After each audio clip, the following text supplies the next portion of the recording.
Hair Tara Hair. For the longest wig ever found, there's only one place to go. Hair Tara Hair.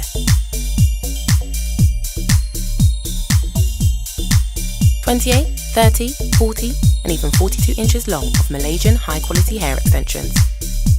Available in grade 12A, NA or 9A. For all your needs, Hair Tara is truly hers. Lace closure, 360 frontal, lace wig, full lace, straight, curly, deep wave, and the list goes on. We only sell top quality Malaysian hair. For all your needs, Hair Tara is truly hers. Find us on the web at www.hairtara.com. Email us at info@hairtara.com or use your favourite social media to get in touch. For all your needs, Hair Tara Hair is truly hers.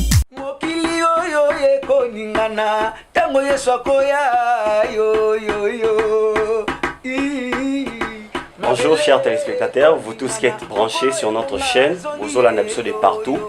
Nzamba Salebiso Ngolu, Yakoyamba, un homme de Dieu, un homme que vous aimez bien, un homme que vous connaissez aussi bien. Donc il s'agit de notre frère Pichu Mwanza, où toko s'entretenir naye mokolalelo. Donc je m'en vais directement et pas Papa Pichu ko loba. Bonjour papa. Bonjour mon frère. Ah boni. Ngolu. Mikole Bele ozomona te na scène na activité, donc va place au batu ba mesana komona na yo na l'église ainsi de suite, bien que l'église est ça la terre, mais quand même bon voilà un peu. Pour bazolanda biso nzaba pambola bango. Et je pense que comme on a les arabiens mais c'est comme on a les kamomoko. Vraiment. Et oui sabat. Et nazoa ki mo tamoko ya ko moi reculer un peu par rapport ya musalo ngana osala isinga inga bongo. Et papa ba komba mona lekaki nango na musala oyo isinga ke mpe na zanga zonga mwasi mamuke. C'était ça. Donc je pense que le moment est maintenant arrivé aussi que na relancer encore ba travail nangai na ba activité nanga, c'est ça. Tant que tu présentes tu lobby frère Pichu, alors que ba bisi biso mutumoko nanda ko lobby akoma pasteur to azaka frère Pichu. To éviter to bengena bon ngana bengi frère Pichu. Pour au départ tous en va frère Bissonios. Ah oui. Je pense que pour répondre à ngoza que partout ba yebelinga frère Pichu Mwanza. Nous sommes aussi des frères dans le Seigneur, mais par rapport au ministère depuis l'habillement, je suis déjà serviteur, je suis déjà prédicateur de l'évangile, déjà soit même beaucoup senti que ça c'est un prédicateur de l'évangile. C'est-à-dire par rapport à la musique, tout musique mon diga ba réalisateur ba comment na ba titre ka biso na ba clip na biso. Te ba titre comme frère Pichu, tu ba frère Pichu. Moi pasteur Atoms, ba titre ka ni. Pasteur. Yé baba ndaka déjà pasteur. Banda pasteur Atoms, tu ka pasteur Atoms. Ça dit biso comme tu ka so ba frère Patrice. Frère Patrice c'est frère Pichu, tu ka frère Pichu. Mais par rapport au ministère, tu as déjà dans ministère de kat na biso. Église, ils ont tendre vers sorti nango pour que Christ a kokakozonga. Mais tala ba événement où ils okoma na minute o. Yango tolingi to solo la penda moi moké par rapport yango yo likanisino ezandengini. Tala monde lelo situation to komi nango. Église bloquée. Partout à travers le monde, église ezo fonctionner te musala nzambe ezo salama lisusuté ndenge fa ke salama. Makanisi ya nzambe par rapport ya temps otozo vivre ezani ni pona bino basala nzambe. Non, nous sommes déjà écrit par la parole, dans la parole. Je pense que là moi c'est que ça. Moi je sais une chose, dans la nzambe que Bible c'est subou. Dans les derniers temps, ma meoye belé. Et par rapport dans ba signe, ba grande signe et bon signe avant fin du monde. Première signe de salimité. Oh ezala encore ba avant Google, il y a des signes parce que le premier grand événement dans le monde, c'est l'enlèvement. L'enlèvement de l'église. C'est-à-dire Christ a abandonné l'église dans la croix. Il a abandonné l'église, il a dit sur cette pierre, je bâtirai mon église. L'église, c'est l'église de Jésus. Et sur la croix, Jésus a commencé l'église. Et il a dit que les gens ont un jour mon ozong. Na ke sa place na ozonga. Mais avant na zonga bo mona basine. Avant na zonga bo mona basine. Auto mona basine o biso ke ifa zonga.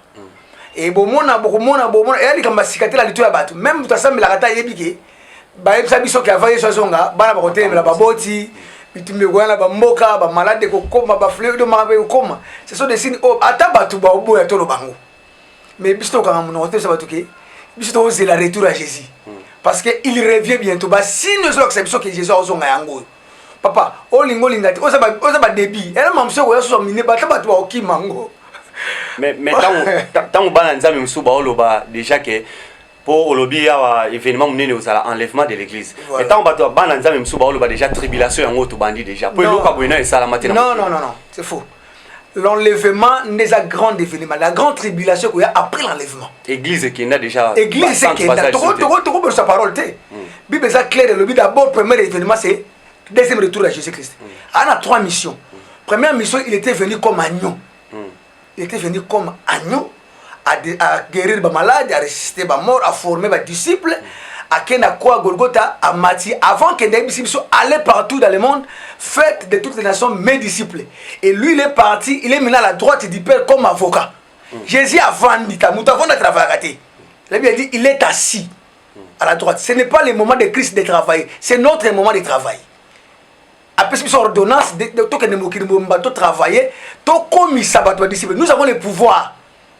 Après cette marcher sur les serpents, sur les scorpions, sur toutes les puissances de l'ennemi, nous avons le pouvoir là. Tout pouvoir m'a été donné. Et après, je vous ai donné le pouvoir de marcher sur les serpents. C'est-à-dire que tout ça, et maintenant, c'est ça l'événement autorisé là. Et Christ a une grande tribulation et après l'enlèvement. Donc, aux églises, ils ont vivre ça, même pas par rapport à la tribulation. Papa, grande tribulation, Bible dit était au là. La grande tribulation, Maya Leli. Papa, on a un événement qui est grande tribulation. Christ a connu un chrétien pour passer la grande tribulation. Parce que même les élites ont séduit. Donc, même on a été mis sur faute à l'ombre. Mais frère, puis tu t'en vas au événement, il y a mouké. L'économie à monde par terre. Bato basala kalisusuté bato bana ko louer banda ko bazonga na banda ko baboti ba mabale belé ba foyer presque nyonso par terre est-ce que ça pena événement ya mukie tous les autres quotas par rapport à ba prophétie biblique papa moni bloko et après on sabatuke to banganda ils ont amené surtout ça ils ont signalé sur que to banganda parce que ça c'est seulement que ce n'est que le commencement il y a ba douleur et maintenant ndenge beti monde tala ndenge mokili molela papa mokili ndenge mutu ya confiné lolo ya confiné te confiné ça na monde ya na lola te preuve année nyamba active so que lolo za confiné te to voyager te to bima te to yemba te to se loko te mais nzamba olesa biso pour ça biso que ezate so bo liaka so bo voyageaka pardon so bo vivre agati pour ba voyage na bino pour misala go sala c'est moi nzamba même apesa biso papa mokili ya confiné. Mais il y a déjà ba vivre na bango papa. Ba otonga pe banda. Ba otonga pe banda. Kende ba mona moma ba otonga ba imebe mata. Papa eza na ngora ba événement mais grand tribulation ko ya. Mutu asata tango tonga te. Papa er diable a quitté sur le terrain l'antichrist a sur place. Ah mais papa, en plus ça va 3 ans kimia. Mais par rapport il y a événement où na ba terme clair. Église nzambe fo ezandeni bana nzambe na période oyo attitude na bango tandeni fi na bango fo ezala lolenge nini papa moni coronavirus ezelo moko yepo sa bana nzambe so na ba serviteur de Dieu tozonga un peu sim tout se réguler un peu to mitala quand même mais si comme on a ba défaut oluka to oluka ba o se défendre ga comme na yo za danger te to comme na ta o faut mutu toi à ça la rétrospection vient être que est-ce que la tamola ndeni. Est-ce que nous avons une relation que ce soit l'homme de Dieu et ça va pour la balance de serviteur de Dieu tous ont moi si ma tout parce que l'église ils ont nango c'est pas que quand même libéré non tout le monde peut pas tous ont nango les pays voisins ah bah toi ça l'église ils ont nango mais et tous ont na vinine attitude ni tous ont nango tout ce qui a message à papa reçoit les mariages ça ce ne sont pas les messages de l'église. Parce que bateau va voyager dans le monde et ça va bateau va s'embêter rater. Bon. Papa ngana matin avion OK des mots musique à temps comment c'est pas important. N'avant avion moi ba jeune fille ba yé papa pichou tout ça photo. Bon tambo dans le monde ba s'embêter rater ba mela ba whisky rata de ya partir ba ka bar. Donc ba mela ba la on a 4 avions. Ba bina. Mais ba si me qui cité. Il y a des gens dans le monde qui partout. Ce n'est pas les messages de l'église qui vont aller partout. Allez, reçois les voyages, reçois les mariages. Et puis, ils ont vexé et sur la Bible de célibataire à Côte Felo. Exactement. Ils ont raté. Et dans la Bible de marine à Côte Lola. Ça, ce ne sont pas les messages de l'église. Message de l'église, c'est la répatance. Mouton, on a vu qu'il y a mon paquet comme à mon Christ. Transformation à l'homme. C'est ça notre mission. Tout transformer mouton, on a païen comme un chrétien. Tout ce que le message journal et puis si monsieur le retenait va passer un message journal confiné la bande. En attendant ba va dim na ba MP ça na ba. Tu vas dim mais papa bon ama batu. La foi vient de quoi? Frère Picho quand il signe tant to par exemple que tant oyo et refroidir pe qu'on dit ma batu même ba pasteur. Papa, ngana zo biso. Belé ba na nzamba solo ba oyi ba na na tant oyo. Mais oui. Et ça vrai, maman so ça vrai parce que ngai na ça la culte, na ça la intercession na ndako, na ba culte na ndako. Mais c'est pas tout le monde basoya. Et on pas na nzamba solo ndimba bazomona. Ba na nzamba solo ba bi que l'église c'est moi l'église. C'est un bâtiment c'est moi l'église. Le Saint-Esprit est à moi. Ça dit bango ba bi que ba kangi nde bandako. Ba kangi église té. Église corps ezali, ba église locale nde ba kangi yango. Église corps c'est moi. Ba kangi ngote bazoya ba intercession. Bazoya toza na ba premier mission bandaka ba kangi on a tilelo. En passant message ni pendant l'intercession au ni pendant batanyo so non matia musu na tia oui bisi bandimini ngala za kana matia musu te oui bisi bangoni ngali tia na ngeza ka ke yeso za na yo confinement ya le pesi mokili mais lo les a confiné te nzambe yo ndima za kati na yo banga ka nzambe tambo ka na nzambe parce que biso to yeso era kwa ko église yo la te a ko zonde yo mutu et parce que retour à Christ a ko zonde Saint-Esprit so de lo kona. Parce que elle a kenda kabaki je vous enverrai. Notre ndabno molimo mo sant osana bino en lisanga. Bobi mananouté. Boza les Saint-Esprit travailler en collaboration. C'est-à-dire retour à Christ elle a koya. À quoi récupérer les Saint-Esprit. Et maintenant ceux qui sont conduits par l'Esprit de Dieu bakei. Mais au monité bino basala nzambe bo chepe biso na ba confusion. Olé beauté ya que Christ akoya kozwa église universelle beauté ya lokwa Christ a église locale. Voilà. Donc, tu as l'église universelle et l'accord de Christ. Il faut tout changer matière. Il faut changer matière. Il faut tout. Bon, ça fait courage à rectifier. Mais la rectification, ce sont des faux. La Bible dit que celui qui aime la correction aime l'élévation. Si vous avez l'église bien, non, le bateau. Frère Picho, ça a un courage. Et le mot théa qui lobby, ça qui bien le loté, molo baté. On a théa qui lobby, ça qui m'a bébé. C'est facile, papa. Bananzambi, bébé, oh, anzambi, oh, anzambi. C'est facile, on t'a dit, tu t'es m'a bêté, mais ton monnaie qui m'a bilo, tu t'es qui et apporter rien. Papa, il faut savoir ce qu'on va dire, baba. Attends, baba, est-ce que tu vas les amours au fond? Baba, comment mes amours au fond? Ça dit, n'a pas de choses pour bien téléphone parce que tout le monde sert là les avant la terrasse. Ah bah il mais c'est protocole. Oh, azala na vie moko boye, ya église chaque jour. Si ko ya kalita ke koko te église chaque jour ya moins de vie. Té en toi, est-ce que tu as Christ? So église ko ono ke chaque jour ba kanyango. Mais ba o bazaki ya solo bandima Christ comme Seigneur et Sauveur vrai. Mago kangi église, lui il est toujours chrétien. Il restera toujours chrétien. Merci beaucoup. Nazo rappelé na bandeko bazo landabiso que lelo tozwa ki ngolu ya kozana frère Pichu Mwanza yene to s'entretenir naie par rapport ya ba question d'actualité to na cadre mission na biso inam pour Jésus ils a suivi partout à travers le monde. Donc nazo ngeli frère Pichu na lingi bandeko ba olanda biso ba e ba pe quand même pour pe exemple ya sœur wana différence ni les entre ko sambela na ko ke église pour bo chemso pe na confusion par rapport ya wana. Ils ont la différence makasi entre ba te belé bazaki fervent OK église dans église ya polele mais siko yo mona ils ont la différence entre koza la chrétien na ko kende église ko kende église ezali makolo muteki makolo ça exercice moko bitambole ke na ke église ya ko mona ka église to kutana na ba problème bien parce que ba to bazo ko na église misu bazo sambela te to za ba ka ba lolenge bela ba kana église mais avant de venir à l'église il faut s'en à Christ parce que il y a muté to ndima Christ à une église. Et puis elle a un matin qui n'a comme église ni protestant ni catholique ni kimbangiste ni au ministère ni beaucoup de sambela kuna té. Et puis c'est que sont aller partout faites de tous les fidèles étaient les disciples. c'est-à-dire qu'aucune église est ma bête, n'habite ça ma bête. Bible dit qu'il est doux et agréable pour des frères de demeurer ensemble. Et tout coup ensemble, c'est mon quatre église pour tout ça, c'est bien. Faut que ça raconte, on passe le mot que ça tu partages ça, tu camarades, tu comme ça, c'est bien. N'habite église est ma bête, mais ce qui est plus important, ce n'est pas l'église locale, pardon, l'église locale, ou un bâtiment. Ce qui est important, c'est yonde moutou. Aux vrai temple et à Saint-Esprit, aux a la converti. Parce que l'église, c'est un vrai chrétien batical. Et au moins, le pasteur a eu le que pasteur m'a beaucoup bêté Moussa Nzembo beaucoup bêté dans Dagabat. Pour aller ça sur système qui n'a pas d'accord avec ma côté à ses prières. À côté parce que là nous sommes que nous côté papa Sambila raté.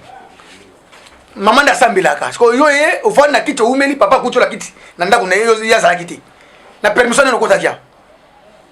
Par rapport au cas du coronavirus, tant que Makambo est bandit et comme il a en plein pendant Makasi na Italie, premier ministre italien. À l'objet, situation où il commis au délai de la capacité na bango.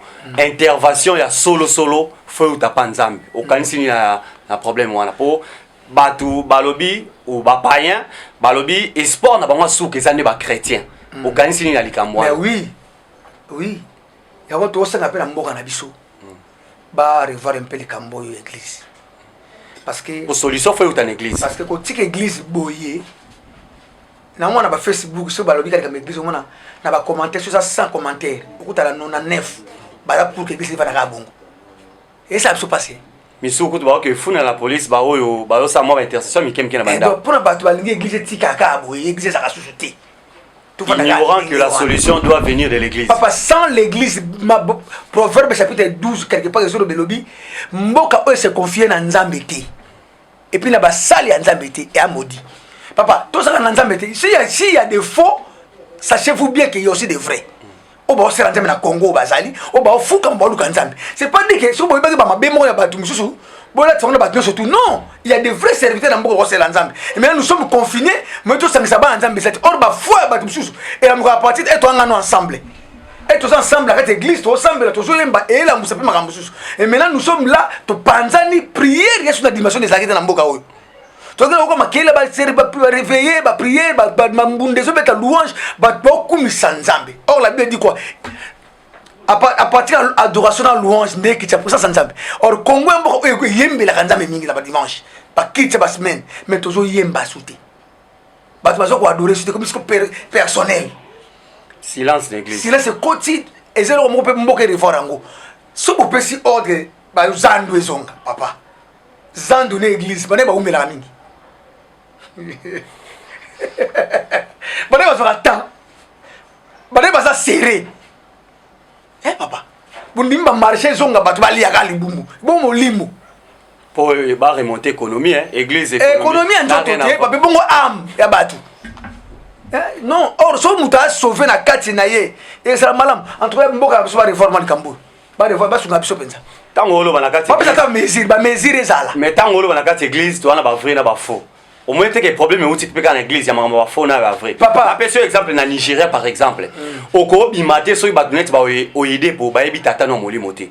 Olambika na tongo to ebaki olobi frère Pichu, lelo pasteur Pichu, lobi okoma docteur Pichu. Na peut-être so ezaka ba grade, ozaki frère okomi évangéliste amati grade akomi pasteur, pasteur amati grade akomi docteur. Au moins que problème eza binope. Te wana to longola bureau. Moi na lo ba TV awa, na lo ba émission boye. Je ne peux pas marcher les morts ou bien garder ma ramsou na bombango non tout comme na tambo na biso ndeko nanga il faut to sungande bato parce que na église to ambi ba aventurier to ambi ba faux serviteur oh bokoko bongo la ba mitema te oh ba koko papa il y a ba race de vipère tala a to lobi na la gauche et ma droite c'est-à-dire ana semence wana abotama nango abongo la motema te.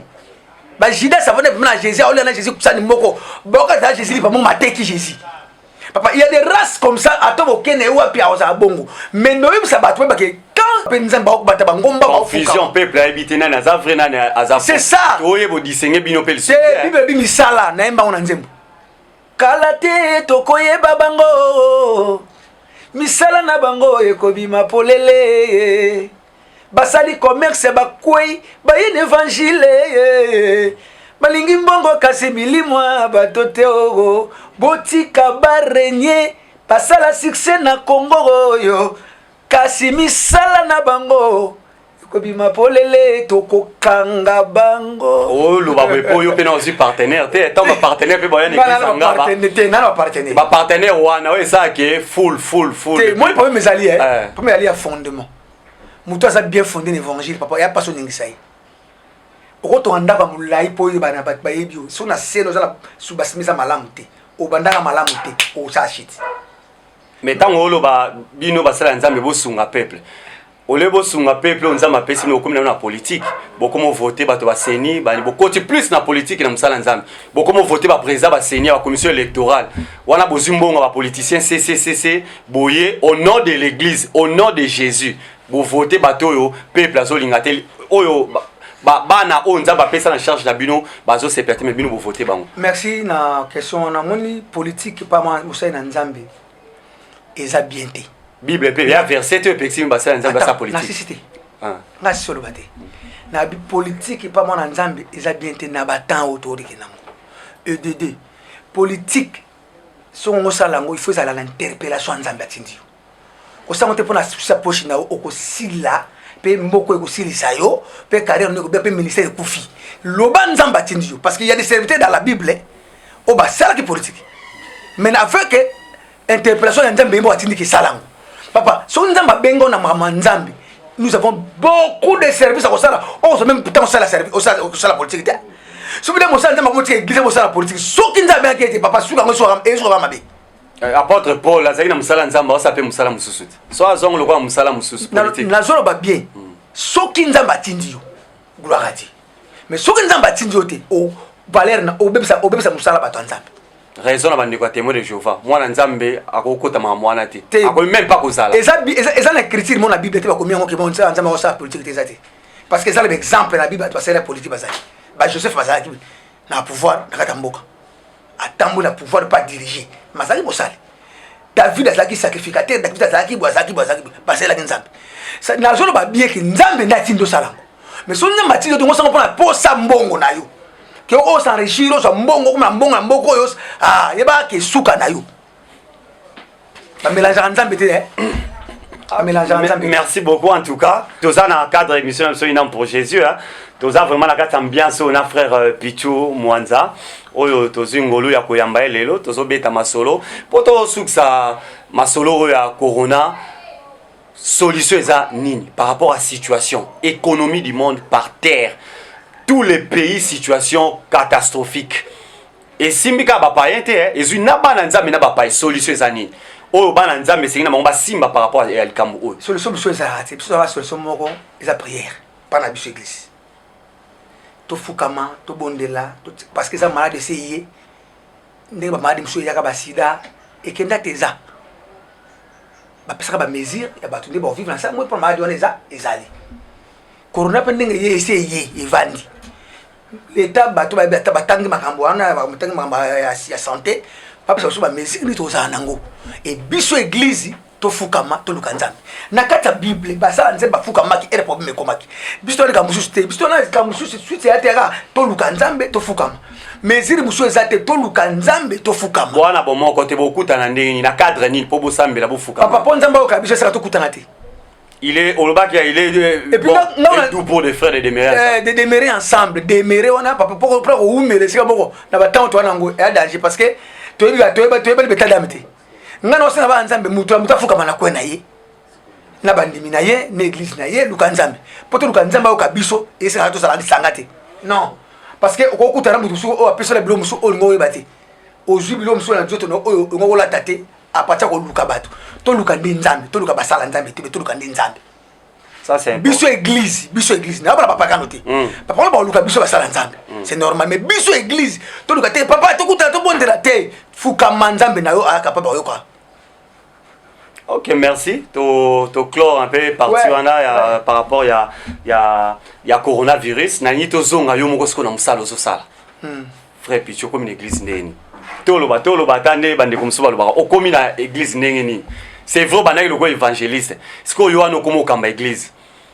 bandimi baye par rapport à message to baye na ke frère Pichu na sepelane na kini na ngana yo kaka ninga yimba ka ngai sala nga bien mate ya italinga te okomi na église ndenge ni tala ya pasi ko sala musala nzambe ya koyemba pe oko masolo kote ya bato so za ona ko boya na vina bon moto na ko boya ngo to boya ngo ndenge eza pasi mais parce ba mona ka ko profiter na situation na koyemba okomi église sonene non moi je suis dans la moninga je suis dans la communauté obingango pour KDC ensemble d'été et pas na exigence rigueur eza pena ko na basala nzambe ba ko comme ça musala nzambe la loyengité obimika musala nzambe non pas na biso za rabongo te ngana protestant na kati ya KDC na 37e communauté des assemblées d'été c'est-à-dire pour ba ndima ko ba no diriger ba tout c'est que Kinshasa pour na bandeko ba wala na biso ba na poto na Kinshasa to pour ba accepter yo comme ange de l'église au camp église c'est que ba remarque ba sentir que ça va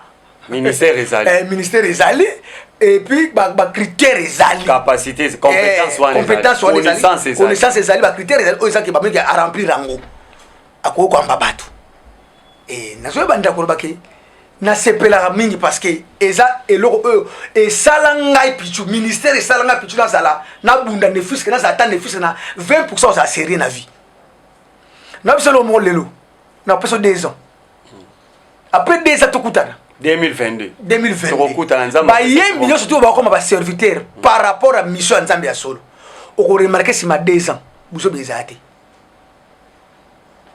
obiso mto yemba et pas sur serviteur landa ba serviteur landa ngale ko o so yeba de akala basaka ba yembi ba pasteur landa vina bango obuna un peu du sérieux ça songo ka makamba papa yembi o ba basaka ba faire simple voilà te na biso makambo ça sérieux so poni me calme analyser comme on va na yo o mla ke mam Pichu albisa solo ba ba yeba na dela ko yemba take les pasteurs centre bandaka o mona ke basala maba norme parce oui pourquoi bon ba ba nene frère ga ko yimba po nzamba yo bengi siko akomi ya ngona lobi nzamba bengi ya komi pasteur soki nzamba bengi ya so komi pasteur 2 ans après au senti buso besate au mna mna ke basi pourquoi mais frère Pichu ni makamba soki nzamba bengi mingi mais papa mission ça nzamba bengi te eza bato be bob magitesa pasteur o bien moi wat aguna tonga ndoto na butu na ndoto na butu ya bandine be église to ko bomba makambo te eza mambe salema bato ba sala ngo amuna tonga zumbuna kena kwa piaka banini alléluia amen bato baye o combiner neni musala nzambe groupe ezali tokozwa quand même pe basango ya groupe malgré situation ya confinement musala tozo combiner neni koto fo yamba bato soki pe na milimo koto pe fo bénir à travers ba chanson ça c'est pas un problème koto le kabeza ya moté parce que orchestre na kamba ngunga mokoti nana bato nana bana o baza ba chef d'orchestre chargé à ngaza nga mokambi o na nga ko tuka biso na nga répétition la fin nga ba okamba penga na répétition na ba fin nga kiti to sende to banda wapi te bolo to kena ba répétition te ba chorégraphie kaka bon nga bina nga pela mingite nga zungu nga le to sande o to yemba na yembi do ba o dirige nga wala pona ba structure moko boy et pour la composer nzembo o ko yemba nzembo na zana temps ebele j'ai beaucoup de temps on a ça nga libre avant nga na sabra nga na clavier nga na guitare na chambre no travail no koma no arranger donc côté na ko banze musundi abi ketina okufa na wemba pété et le kit tellement belé donc na la caisse sur l'action ba kai na ba 340 pas 300 500 chansons on a bien surtout na wemba de amsi ba lande ba ko yemba to rappeler bande ko bazolanda biso okoyi kotina biso SMS à partir numéro est affiché na C pour na bande ko nyonso baza partout o bazolanda biso à plus de 143 89 96 71 885 plus de 143 89 96 71 885 wanande bokoki kotinda biso ba SMS par rapport ya invité na biso frère Pichu ndeko moko akomeli biso alobi album oyo sali ya album yaki ya mibale qualité kitoko makambo nyonso kitoko abi mais soki album no ya liboso okendaki na même studio wana ingozala na succès au-delà ya oyo zaki na par rapport ya album ya liboso elo ni esaki bongo na ebité makoki po to beta quand même masola ya bon album ya liboso zaki na producteur producteur moi et puis album oyo ya sikana zaki na otaki na dans les c'est-à-dire moi ba difficulté zaki tous les plans même sur le plan artistique, c'est une défaillance. Sur le plan même, c'est-à-dire finance, moi, ils ont arrêté. Ils ont tout le monde mis maillot. Ah, donc, maintenant, on est bien, on a son gaillot. Donc, il y a un merci, papa, ça là, vous savez. C'est-à-dire, au salaire par rapport à. Parce que comme ça, au salaire, on a ça là, caca. Choisati. Mais le texte qui toque par rapport à l'album Ami Balé. On a un biloko wana. Bandeko babi bozala plus aux album Aliboso.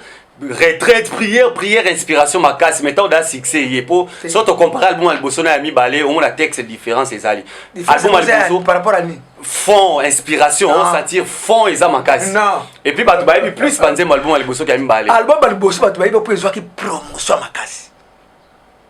Ami Balé. Album Ami Balé, qui peut promotion ça, Ami Pénabi. On se confie sa place. On se bat le troisième album. Pour le premier album, il y a soit allié l'ombe netumbaye. Il y a on est ça. Kilinga na ye kolobaye. Bisonde belongi album ngangwa. Et ça qui na promotion ma casse parce que muto ça qui production album wana asala ngolo kwa producteur te. Asala kwa mécène. C'est-à-dire alinga ki banzembe bima batiba kwa ngo batiba pambola. Alo bisa mbongo ne pas quoi ça mbongo te. Donc a sala ngo kwa batiba yo kango. Mais deuxième album est aux producteurs. Oh, on n'a pas bénéfice. Ah, j'ai moins bénéfice par rapport à Moussa. Moi, limite, c'est à la qui. Soit tu as dépassé, on ne peut pas ça. À récupérer. À 4 mois de promotion. Deuxième regard, deuxième regard. Deuxième regard, deuxième album. J'ai pas 3 nanas, moto, ça va en moto. Nzembo, il soit bien. Il soit bien. On est deuxième album. L'album, moi, on est une moine, on est bêta quand même. Il y a aucun macaque. Ça va né, non, ok, papa. Troisième album, né. Makalate tokoye babango Nzembo yoka ni peka wana na baboko la ka kosite kosi ya album wana album esali promotion te yemoga Nzembo sa promotion na obeto na oso ke ti lelo la kitasa album de bimate oh voilà c'est cool au monde même ba téléspectateur bazal surpris nga pe na surpris album de bimate ndé o boka na baba moko mi bali on Nzembo yemoko parce que na sali promotion un mois seulement et une semaine na ju bapela mabe na téléphone nanga babe na pichu bien ba imboye bana yo si ozana yo laisse la famille na biso mais quand ne ba papa l'un ou l'autre ba non so ba menace yo pour continuer ma menace wana mo ça bien nga o banyo zongi mo ça na TVT na bangate mais musala Nzambo a déjà soldat faut s'attendre na ba bio nyonso toi bangate par rapport à quoi moni musala auto sala même Jésus Christ yemoko azema place musala terme a oloba amone que menace ya banimba akimi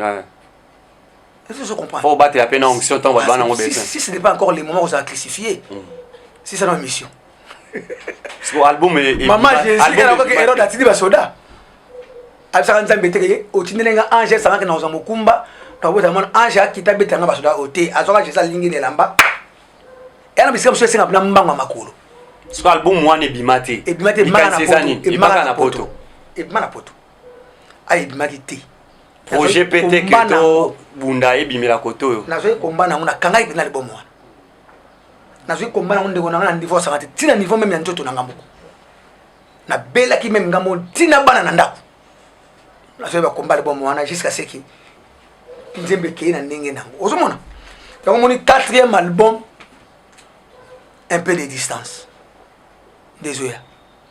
On a un problème. On a un menace. Un peu de distance. Menace, tant on dit menace, c'est bah politicien, bah homme de l'église. C'est une menace n'engage na ce n'est pas politique. Bah homme de l'église. Na zori menace spirituelle. Bah négono molimo. Sur les plans spirituels parce que bah toi bien je suis pasteur. OK, frère Pichu, tant aux autres bah qui Nzembo album ezaki aux autres moi menace par rapport à bah contenu à bah chanson précisément Nzembo nini. Non, Nzembo a titre phare ya Trokanga bango. Makomi et Okangabango, titre phare ngwana. Makomi et Okangabango. Moi j'ai chanté seulement la parole. Nebi nga mambuza ngati.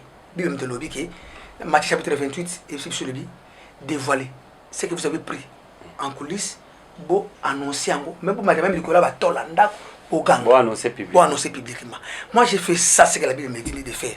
Et n'a annoncé que il y a des faux mais trouver ba ngona misala na bango. Na tangi comme mutute ni comme église. To ça dit na zapi na cible qui peut mutute. Na opé sa message. Quand les akailo. Simbe. Parce que na mona ka na pesa mona na ba chaîne. Na bisa na oteki Luanda, noti tourner mona Luanda kafufu côté kuna surtout na zongi. Nda pesa kama quelque chose on a reçu batalu pang bana balia. bana bavanda mais nazo mbongo na nga tsango na promotion na futi mbongo ya 2 mois na ba chaîne au moins 25 à 30 chaînes ndimeti 1 mois une semaine moi je me chaîne les gars susté bato ngo benga ndembo obengo vérifier na benga register so sanga bi frère kolo chaîne na ibisi la beta sunte mbote na biso mango eza vrai na lekala émission tena lo bango so lekala émission tena songa sima par rapport à ba père spirituel nanga et na zuba menace ba bisanga ba bi recul un peu parce que tika nzembo yimo asani nzambe mona nzembo na isa yani asa musana yo vanda na parce que na pesi mbongo na ngana ba chaîne na otanga ba komba ba chaîne très important ni na lo ba so ba chaîne ba malaninga ba mama lo beza vrai plus de 5 à 10 chaînes on a obenga ba bisanga biki ba bito tchaso nzembo na ti na parce que mbongo na bozwaki et quotidien na ke saison ate ote il konze mususu yaka na ngwa paro wana ibo to betam. Donc voilà ba bitumbo ba sala nzambe bakutana nango yangwana église de Dieu to sengaka pona ba sala nzambe to bondela ka pe pona bango to yaka koluka ka prière pa na bango te mais to bondela ka pe pona bango po musala nzambe et avancer to kompena ko kena suka ya émission na biso ba projet d'avenir programme par rapport à groupe ba projet par rapport ba programme par rapport ya église après confinement na peut-être so ba programme nazana en pleine tournage à clip et album T mais à single mais tout ça na pasteur David Bikoro la petite chose baé ça parle de David Bikoro dirigeant choral Bikoro tout ça na single moi il y a 4 chansons il y a 2 chansons qui platé 2 chansons mo kile koningana titre album titre single zali kake ya lola kake ya lola ba makama on peut yango ezolu ki ba problème kake ya lola la Bible me dit on donne que c'est qu'on a nana l'homme souté moi je ne suis pas un adorateur. Moi je suis un messager de la parole. Présentement, Bozana tournage, il y a un clip. Samedi, dimanche, tout ça, tournage à titre phare. Samedi, vendredi. Le jeudi. Samedi, tout tourné, deuxième chanson. Tout ça, là, tournage à clip déjà. Bozo s'est préparé après confinement, vous lancez. Après confinement, pendant confinement. Semaine prochaine, vous lancez. On a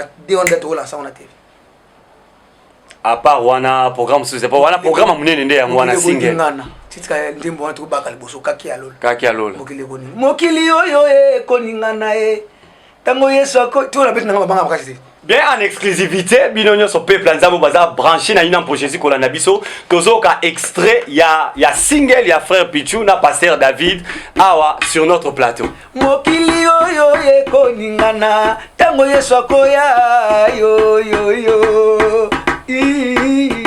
mabele koningana mokolo ebonga zongi yo bagrade bishop prophète lokumuto lukaka kolo église azongi yo okoma lolendo na shera batwa yesu fokolo lebonga azongi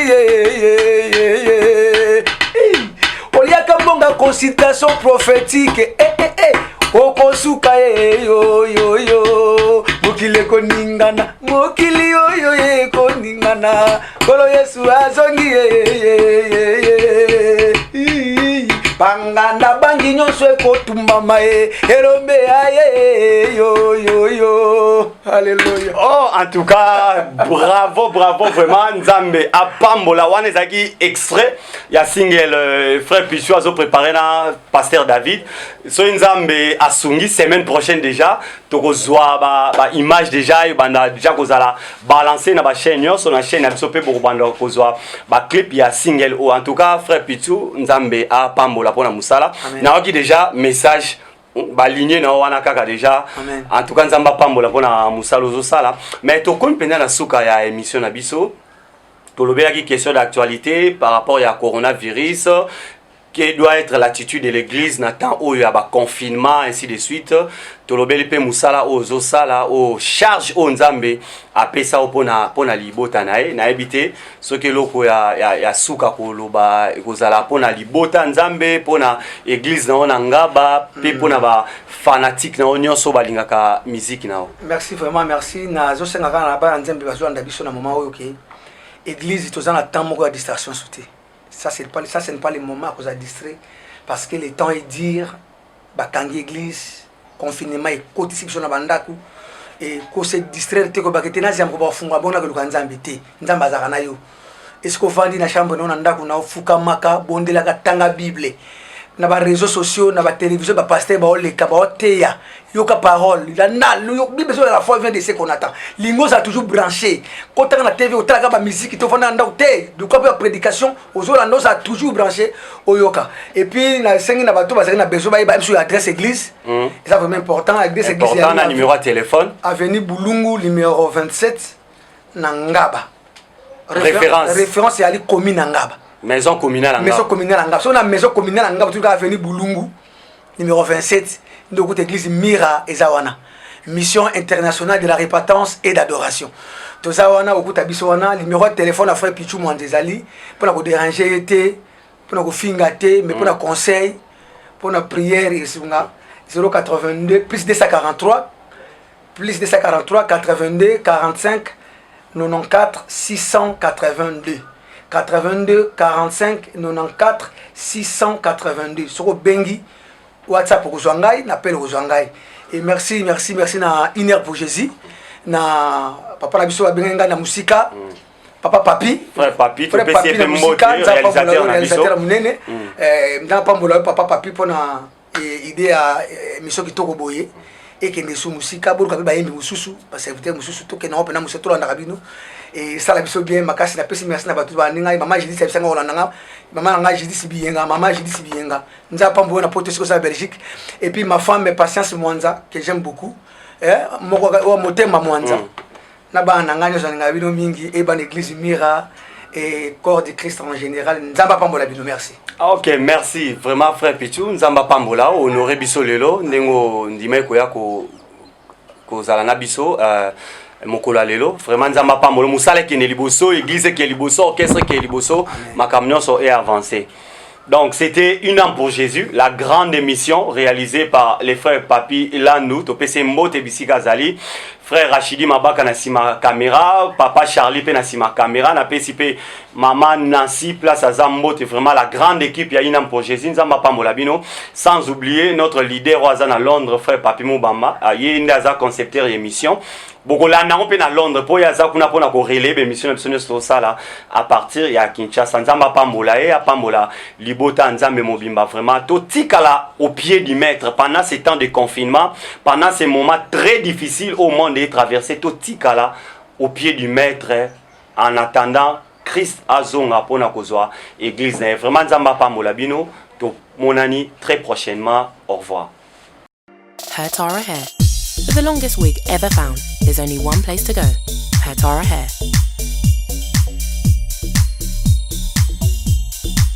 (28, 30, 40 and even 42 inches long of Malaysian high quality hair extensions. Available in grade 12A, NA or 9A. For all your needs, Hair Tara is truly hers. Lace closure, 360 frontal, lace wig, full lace, straight, curly, deep wave, and the list goes on. We only sell top quality Malaysian hair. For all your needs, Hair Tara is truly hers. Find us on the web at www.hairtara.com. Email us at info@hairtara.com or use your favourite social media to get in touch. For all your needs, Hair Tara Hair is truly hers.